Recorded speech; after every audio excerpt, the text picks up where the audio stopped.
বুন্ডি, এই ছেলেটা কে হয় তোমার? আমার বয়ফ্রেন্ড, মানে আমি বিয়ে করছি। আচ্ছা, তুমি এর পছন্দ করো, ভালোবাসো? যদিও তাদের বয়স অল্প, এই বয়সে লিখেছে অনেক বড় একটা গল্প। দিন শেষে দেখা যাচ্ছে তারাই পূর্ণতা পাচ্ছে।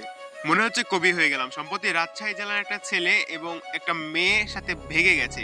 আমার বাসাটাও রাজশাহীতে, ভাই মান সম্মানটা রাখলো না।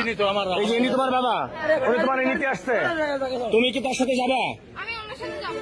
এখন তো তুমি তো প্রাপ্তবয়স্ক হও নাই, একটু দাঁড়াও, একটু ধৈর্য ধরো। আমি প্রাপ্তবয়স্ক হই না, আমার বিয়ে দেবে কেন? আহা, কষ্ট। অল্প বয়সে পোলাপান হয়ে গেছে নষ্ট।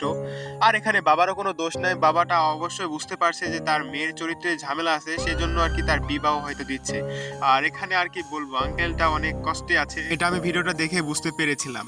যখন আপনি নিজে বাবা হবেন তখন আপনি বুঝতে পারবেন, আপনার যদি কোনো কন্যা সন্তান থাকে, সেই সন্তান যদি অন্য কোনো ছেলের সাথে ভেগে যায় এবং তাকে নিবার যাওয়ার সময় তখন যদি আপনাকে ইগনোর করে এবং আপনার সাথে যেতে না চায়, তখন আপনার কেমন লাগবে? আহা, বাবা যে কি অবস্থায় আছে।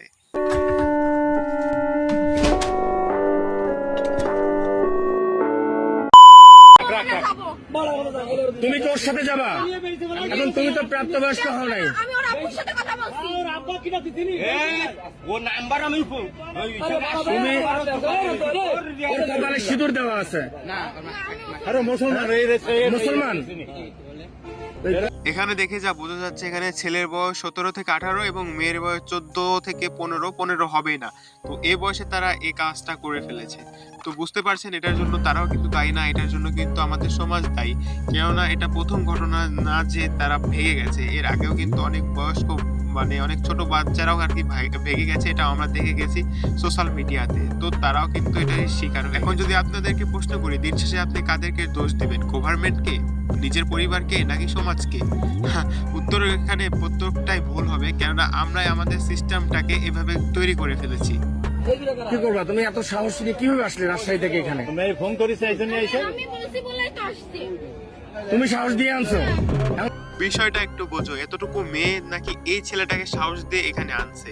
ভাবা যায় আসলে এটা খুব একটা কঠিন কাজ না, মানে সচরাচর আমরা দেখে রাখছি এর চেয়ে ছোট মেয়েরা আর কি অনশনে যে যদি বসতে পারে, তাহলে এটা তো আর কোন ছাড়, এ তো সাহস দিতেই পারে। তো এখন আমাদেরও বয়স যখন 17-18 হয়ে গেছে এখন, তারপরেও কিন্তু আমার এত পরিমাণে সাহস নাই যে আমি নিজের বাসায় না বলে আমি একটু শহরে এলাকাতে যে ঘুরে আসবো, এমনটা পর্যন্ত আমার কিন্তু কোনো সাহস নাই। আর ভাই সবচেয়ে হাসি পাইলো আমার এই কথাটা শুনে যে আমি এর সাহস দিয়ে এখানে আনছি।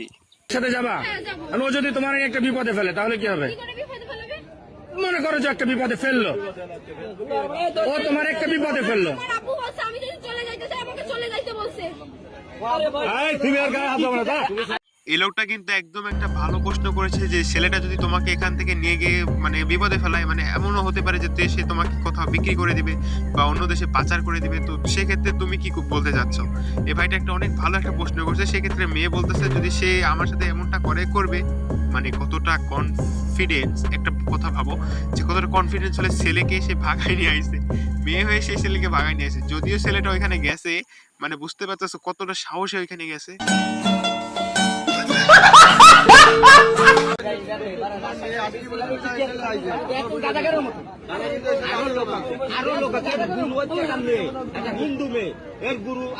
আই হাই, কি শুনলাম আমি? ভাই সিরিয়াসলি, একটা হিন্দু মেয়ে একটা ছেলে মুসলিম ছেলের প্রেমে কিভাবে চলে যায় ভাই? এটা আর কি মেনে না যায় না। ততক্ষণ আমি ভাবছিলাম যে এটা মুসলিম মেয়ে মুসলিম ছেলে, তবে এখানে বলে কি শোনো,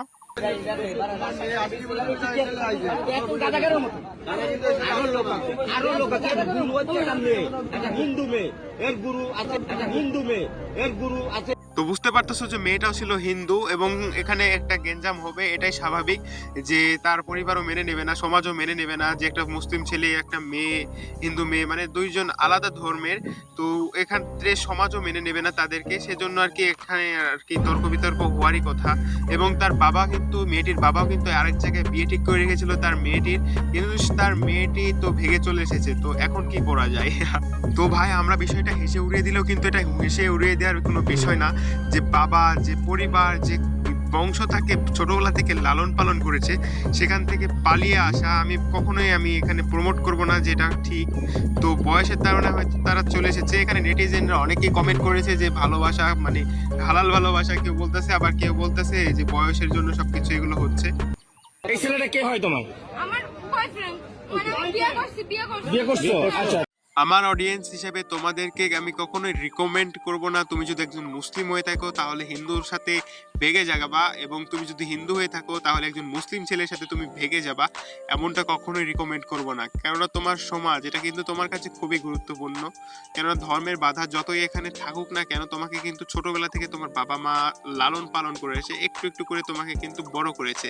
তো তাদের মুখে তুমি লাথি মেরে তুমি একজনের পেছনে চলে যাবা। তো এখন ভাই আমার দেখা মতো এসব সংসারও কিন্তু খুব একটা টিকে না। মানে তুমি একটা বাড়িতে যখন যাবা, সে বাড়িতে তুমি পালিয়ে গেছিলা সে বাড়ির ছেলের সাথে, সে বাড়ি থেকে তোমাকে মেনে নেবে আর তোমার এটা তুমি কল্পনা করবে, এটা কিন্তু একদম অবিশ্বাস্য। কেননা সে বাড়ির মেয়েটাও যদি কোনো ছেলের হাত ধরে পালিয়ে যায় তার সাথেও ঠিক এমনটাই হবে, তোমার সাথে ঠিক যেমনটা হবে সেখানে।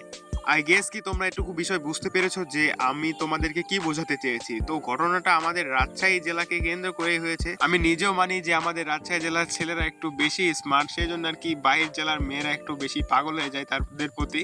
তো এখানে আর কি কিছু বলার নেই, এগুলো আমাদেরকে মুখ বুজে সহ্য করতে হবে, এটাই নিয়তি। যাই হোক গাইস, একটু মজা করলাম মাত্র, কেউ আবার সিরিয়াসলি নিও না। আমাদের বাংলাদেশের প্রত্যেকটা জেলার ছেলে মেয়েরা খুবই সুন্দর, খুবই সুদর্শন, আমার কাছে সবচেয়ে ভালো লাগে। কিন্তু একটু ব্রাহ্মণবাড়িয়া খুব একটা ভালো লাগে না, তাদেরকে সুবিধার মনে হয় না। তো যাই হোক, আমার সব জেলার মানুষই ভালো লাগে, সবাই আমার প্রিয়, সবাই আমার কলেজের ভাই বোন এবং সবাই আমার প্রিয়। এবং তোমরা যদি বর্তমানে সোশ্যাল মিডিয়াতে লক্ষ্য করে দেখো, প্রত্যেকটা দিনই এমন খবর আসতেছে যে আমাদের কানে, যেগুলো নিয়ে ভিডিও তৈরি করতে লাগলে আমার ইউটিউব চ্যানেল আর কি থাকবে না, মানে এত পরিমাণে ভিডিও আর কি দিতে হবে, মানে অসম্ভব ব্যাপার ভাই। প্রত্যেকটা জেলা, বাংলাদেশের 64টা জেলা আছে, এই প্রত্যেকটি জেলাতে এত পরিমাণে ঘটনা ঘটে ভাই, কি বলবো। মানে এটার মধ্যে সবচেয়ে বড় কারণটা হচ্ছিল যে আমাদের দেশের জনসংখ্যা। তো আমাদের দেশের জনসংখ্যা অনেক বেশি, সেজন্য আর কি প্রত্যেকটা মানুষের স্টোরিটাও আর কি অনেক বড় বড় হয়ে থাকে। তো স্টোরির জন্য আর কি আমরা অনেক কন্টেন্ট পাই, সেই জন্য ভিডিও তো করতে পারি। ভিডিও শেষে একটি স্পন্সর দিয়ে রাখি, যারা আপনাদের ফেসবুক ফলোয়ার্স এবং আপনাদের পোস্টের লাভ রিয়াক্ট বা বিভিন্ন ধরনের রিয়াকশন আপনারা নিতে চাচ্ছেন, তো তারা এই ভাইয়ের ফেসবুক পেজে আর কি যোগাযোগ করতে পারেন। এই ভাইটা খুব ভালো সার্ভিস দিয়ে থাকে। তো আমিও পার্সোনালি যখন প্রয়োজন হয় নিজের পোস্টে লাভ রিয়াক্ট বা বন্ধুর পোস্টে হার রিয়াক্ট, আমি সেখান থেকে কিনে থাকি। মানে বন্ধু যখন একটা নতুন ফটো আপলোড করে, সেই পোস্টে যখন 100টার বেশি হার রিয়াক্ট পড়ে, তখন আর কি কেমন মজা লাগে সেটা তোমরা অনেকেই জানো। তো চাইলে এখান থেকে তোমরা দেখে নিতে পারো, খুবই ট্রাস্টেড। তো তোমরা চাইলে এখান থেকে নিতে পারো, খুব স্বল্প মূল্যে আর কি এখানে সব কিছু প্রোভাইড করে তারা, এবং খুবই দ্রুত। তো আশা করি তোমরা বিষয়টা বুঝতে পারছো। তো ভিডিওটা ভালো লাগলে অবশ্যই চ্যানেলটিকে সাবস্ক্রাইব করে দিও এবং ভিডিওটিতে একটি লাইক করে দিতে ভুলো না। এবং নেক্সট ডে কোন টপিক নিয়ে ভিডিও চাও অবশ্যই কমেন্ট বক্সে বলে যেও। তো আজকের জন্য সবাইকে বিদায় জানাচ্ছি, সবাই ভালো থাকো, সুস্থ থাকো, আল্লাহ হাফেজ।